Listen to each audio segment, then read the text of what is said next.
mesmo sem ver, eu acredito em você. Olá pessoal, tudo bom? Estamos aqui para dar continuidade ao nosso curso, né? Estudo da mediunidade, embasado nas apostilas da FEB, como já tenho dito. Porém, programa 2 agora, módulo 1 do programa 2, e o programa 2, módulo 1, ele fala o quê? Da prática mediúnica na casa espírita. Hoje, especificamente, nós vamos falar do tema 2. E o tema 2 refere-se às etapas de realização da reunião mediúnica. Na aula passada, eu falei rapidamente sobre as etapas, não é? Agora, nessa aula de hoje, no tema 2, nós vamos definir melhor como são essas etapas, tá? Vamos iniciar lembrando que a atividade mediúnica ela só vai conseguir o seu objetivo, né, só vai ter êxito, quando os seus participantes compreenderem os objetivos da reunião, a finalidade da reunião, né, e vivenciarem dentro do coração, né, a doutrina espírita ou o espiritismo, certo? A reunião mediúnica ela também reflete o clima espiritual da própria instituição. Quando é uma instituição voltada para o amor, para a fraternidade, não é? A reunião mediúnica vai refletir esse clima, vai refletir esse caminho. Emmanuel, ele nos fala o seguinte, um grêmio espírita cristão deve ter, mais do que tudo, a característica familiar, onde o amor e a simplicidade figurem na manifestação de todos os seus sentimentos. Então, vocês veem, né? Acima de tudo, a família, aquele aspecto de família, né? E o amor entre os seus participantes, tá bom? No item 1 do tema 2, na apostila, ele fala do preparo para a reunião mediúnica. Como deve ser esse preparo? Bom, os membros da equipe mediúnica, não é? Devem, no dia a dia, cultivar os bons hábitos de vida. Esses atos que favorecem uma atitude mental digna, e não só no dia da reunião, elevando no dia da reunião o pensamento, né, através da prece, certo? Ou uma leitura edificante. Isso faz com que o médium ou o membro do grupo ele se envolva num clima de paciência e de serenidade. É recomendado que no dia da reunião, quando nós despertamos, né, assim que a gente acorda, a gente deve elevar o nível do pensamento, fazendo uma prece, não é? E a sintonia com o plano superior, rogando para que ela nos oriente, não é? Através da intuição, para que nós possamos levar o dia da melhor maneira possível. No dia da reunião também, a alimentação deve ser frugal, não é? Então, deve ser evitado o consumo de alimentos pesados, não é? Porque eles consomem parte das nossas energias, não é? E quando a gente está canalizando energia para poder digerir esses alimentos, o nosso pensamento já não é tão claro e tão seguro. Então, nós temos que salvar as energias para, no momento da reunião, nós temos o nosso pensamento mais lúcido, não é? E mais preparado. Quando der, eu sei que no dia a dia hoje é muito difícil, né? A não ser que as reuniões sejam realizadas aos domingos, devemos observar, os membros do grupo, né? Devem observar o repouso, tanto físico quanto mental, tá? Porque com isso nós passamos a dar para a espiritualidade, dentro de nós, um ambiente propício para que esses irmãos superiores possam agir corretamente, tá bom? No dia da reunião, é muito comum também que alguns impedimentos aconteçam, certo? Tais como uma mudança climática repentina, não é? Chuva torrencial, não é? Ou outras coisas. Também visitas inesperadas, não é? No dia da reunião, contratempos diversos, como confraternizações, entre outros. É normal da vida, não é? Nós temos que trabalhar isso do modo que nós consigamos ajustar toda essa nossa relação social com o nosso trabalho mediúnico, não é? Porque a prática mediúnica, como já tem sido dito, ela depende muito do nosso empenho e da nossa dedicação. Ela é um trabalho que nos eleva, que nos traz a evolução, que nos traz o aprimoramento, os resgates de nossas faltas de vidas passadas e dessa vida atual, não é? E traz também, através das diversas colocações dos irmãos desencarnados, as soluções para os nossos problemas futuros. Tá bom? O item 2 são os fundamentos e finalidades da reunião mediúnica. Bom, nós sabemos que o pensamento ele é a base de todo o fenômeno mediúnico. Vocês lembram que, né, os irmãos se comunicam conosco através do pensamento. Lembram disso? Já foi falado anteriormente. E a nossa vontade de querer trabalhar é que produz a nossa energia mental, certo? Então, como a nossa relação com todas as pessoas, com o universo, com as coisas, começa pelo pensamento, não é? Então, o nosso pensamento vai ser o quê? O nosso espelho, o nosso cartão de visita. Então, a primeira coisa que bate no nosso próximo, não é? Que se relaciona com ele, é o nosso pensamento. Então, o nosso pensamento vai mostrar para os outros se nós estamos harmonizados, se nós estamos perturbados, se nós estamos saudáveis ou enfermos, né? Se nós somos intolerantes ou estamos abertos ao entendimento, tá? Ou se nós estamos rodeados pela luz dos bons ou pela sombra dos maus. Então, o nosso pensamento é que demonstra o que realmente nós somos. Então, vamos lembrar que na reunião mediúnica, nós devemos atentar para o quê? Nós temos que fazer a reunião, exercitá-la de forma saudável e segura, não é? Não é a toque de caixa. Ela tem que ser pensada, tem que ser organizada, tá? E tem que ser harmônica com o Evangelho de Jesus, não é? Que é o nosso rumo, que é o nosso timão, não é? E a doutrina espírita, que é a nossa experiência, não é? Que traz a nossa prática. Então, a reunião mediúnica tem que estar embasada, não é? Com base nesses dois caminhos, no Evangelho de Jesus e nos ensinamentos da doutrina espírita. B. Na reunião mediúnica, nosso propósito é qual? É auxiliar aqueles irmãos que sofrem, que estão em sofrimento, tanto encarnados como desencarnados. E aqueles que ainda, por ignorância, fazem sofrer, não é? Perseguem os outros, têm sentimentos de ódio. Além disso, a reunião mediúnica serve para que nós reflitamos sobre as orientações dos nossos superiores, dos nossos mentores, não é? Porque tudo que é dito, tanto pelos que estão sendo auxiliados, como pelos mentores, é para o nosso conhecimento, para a nossa evolução. C. Nós também devemos cooperar na reunião mediúnica com os mentores na proteção da casa espírita, né? Contra aqueles irmãos que ainda querem destruir, né? Que não têm o entendimento, que por ignorância se comprazem no mal e querem destruir o trabalho do Cristo. Então nós temos que... E como é que a gente coopera? Buscando o pensamento reto e buscando sempre a nossa reforma íntima, né? D.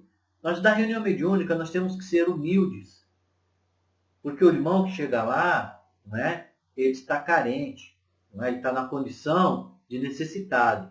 Então nós temos que mostrar para ele que nós estamos ali para ajudar. Nós temos que ser fraternos, temos que ser solidários com eles. Tá? Eles estão em sofrimento. Amanhã seremos nós.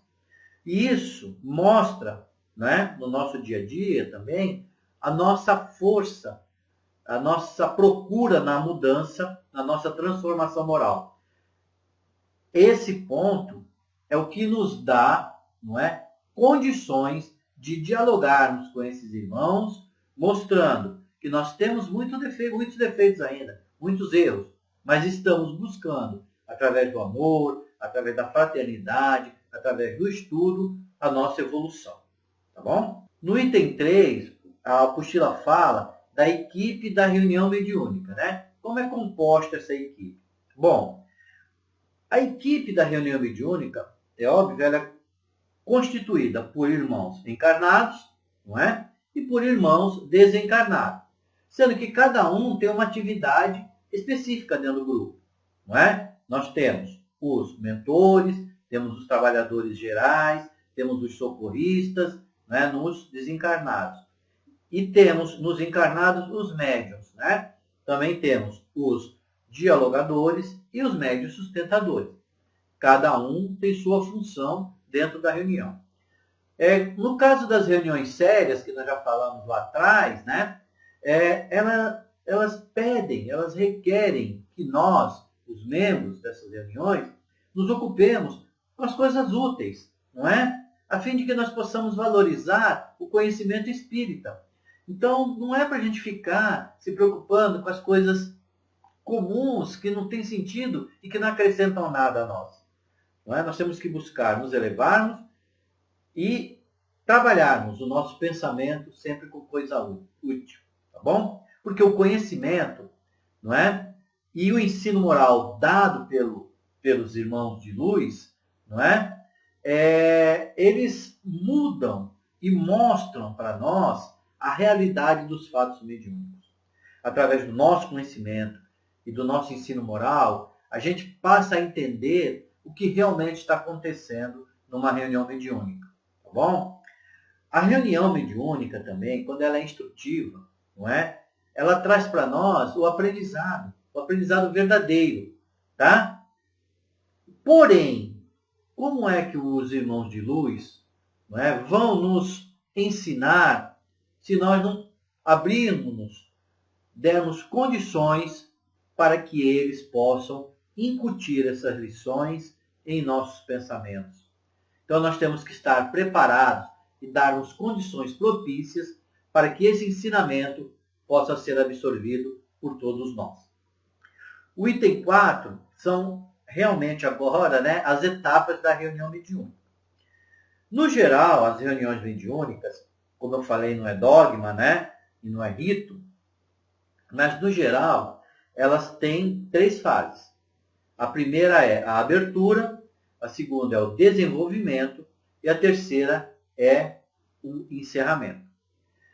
Na fase de abertura, ou fase preparatória, ou de abertura da reunião mediúnica, não é? Deve-se realizar uma leitura inicial, né, com um intuito evangélico doutrinário, não é? Conforme vocês podem ver, tem os livros aí na tela. E sem comentários, tá bom? Então, abre-se aleatoriamente, ou pode fazer a sequência, depende do que o grupo definir, né? Ou o coordenador, e fazer essa leitura, tá? Que não tem comentários. Posteriormente a essa leitura preparatória, faz-se uma leitura do Evangelho segundo o Espiritismo, do mesmo modo, né? E do Livro dos Espíritos, aleatoriamente ou na sequência. Essa leitura deve durar, no máximo, 15 minutos.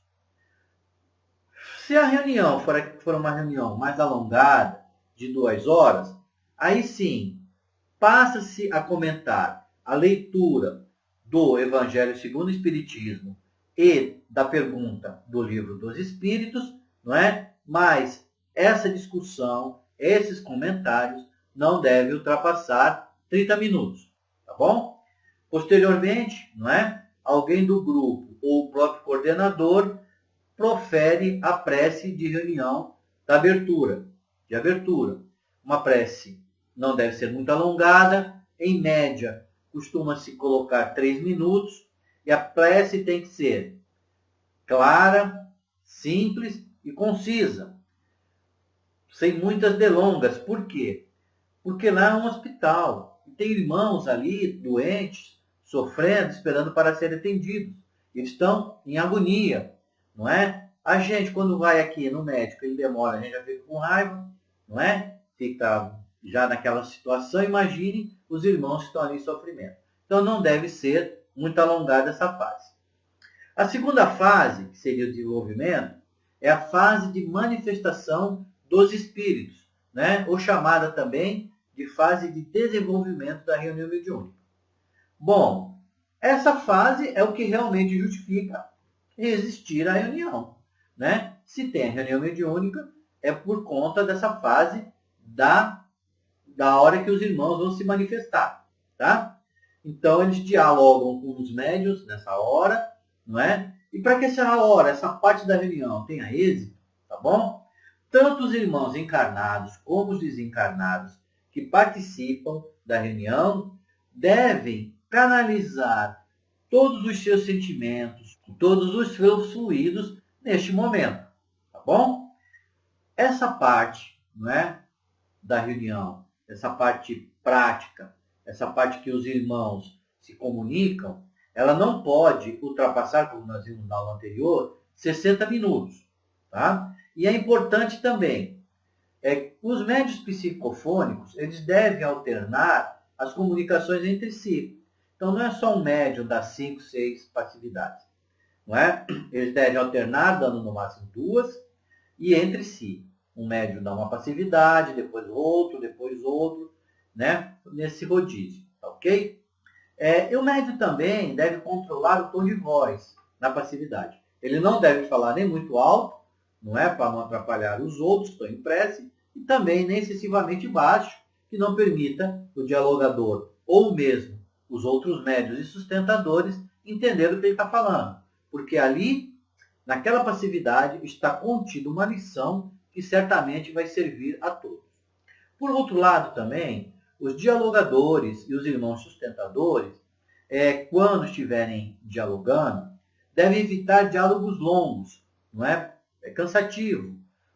E você também perde o fio da meada. Ou curtos demais, não é? Ah, meu irmão, tá bom, você desencarnou, agora você vai ser tratado, pode ir. Não, não é? Você tem que dialogar, orientar o irmão, tá bom?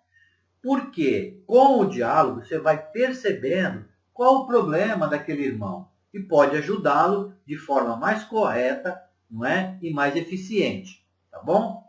As reuniões mediúnicas, elas devem optar, né, pelas manifestações espontâneas, evitando-se evocar os espíritos.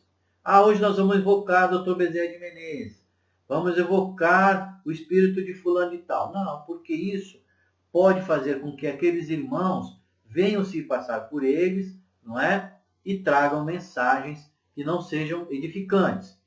E lembrando que, como eu sempre falo, a reunião mediúnica, ela não é feita de improviso. Então, os mentores, eles já selecionaram os irmãos que vão se comunicar, tá bom? Nessa fase também, né, em virtude da complexidade da reunião, quando é uma reunião de desobsessão, né, aquelas reuniões onde os fluidos, né, são mais difíceis de serem trabalhados e manipulados, tá bom? Geralmente, nessas reuniões, o mentor, no início, quando vai começar essa fase, ele vem e traz uma mensagem, orienta. Então, não é? Os médiuns já se preparam para doar energias, né, específicas, tá bom? E também, nessas reuniões, costuma o mentor, não é, fazer a prece de encerramento da parte prática, tá bom? Durante as psicofonias, né, enquanto alguns médiuns estão dando passividade, pode ocorrer, né, outros médiuns estarem psicografando, né, terem fenômenos de evidência ou outras manifestações, né, desde que não seja psicofonia, não é? Essas situações podem ser discutidas na fase de avaliação da reunião. Então, no final, quando vai se avaliar a reunião, se discute, né, e as pessoas, os médiuns falam, olha, eu psicografei, né, aqui tem uma mensagem, olha, eu vi a espiritualidade, não é? Esse tipo de coisa pode ser feito, tá bom? Alguns grupos, entretanto, eles destinam momentos específicos para a psicografia antes da psicofonia. É critério do grupo e da coordenação. Nos grupos que ainda estão iniciantes, grupos de estudo, né? É mais comum que o mentor ele só se manifeste ao final da reunião. Gente, não é obrigado manifestar a ação do mentor em toda a reunião. No nosso grupo, especificamente, né, ele vem nos momentos em que ele tem que trazer uma mensagem, né, de orientação para o grupo. Ele não fica em toda a reunião se manifestando, ok? A última fase da reunião mediúnica é a fase de encerramento. Fase de encerramento da reunião mediúnica. Tá? Acabou a última passividade, não é? O coordenador pede que os membros se refaçam energeticamente, tá bom? Através de prece, formando correntes mentais, né, salutares e dissipando todos aqueles miasmas que foram eventualmente deixados pelos irmãos que foram tratados, tá bom? Feito, né, essa reharmonização do grupo, inicia-se uma irradiação mental, não é? E para que serve essa irradiação mental? Para agradecer pelo trabalho e pelo auxílio espiritual que foi recebido, né, pelos médiuns, pelos participantes durante a reunião. Nesse momento também da irradiação, o grupo doa as energias que serão devidamente canalizadas, né, para auxiliarem aqueles irmãos encarnados e desencarnados que se encontram à distância, tá? E que estão necessitados. Geralmente os grupos têm por costume ter um livro para colocar o nome dos encarnados e o nome dos desencarnados. Não é? Então essa energia serve para auxílio desses irmãos. Tá bom? Posteriormente a isso, o próprio coordenador ou alguém previamente designado por ele faz a prece final, igual à inicial, de modo conciso e simples, em média 3 minutos. Tá bom? Encerrada a reunião, após a prece final, inicia-se a avaliação do trabalho realizado. Os comentários devem ser concisos e breves, não é?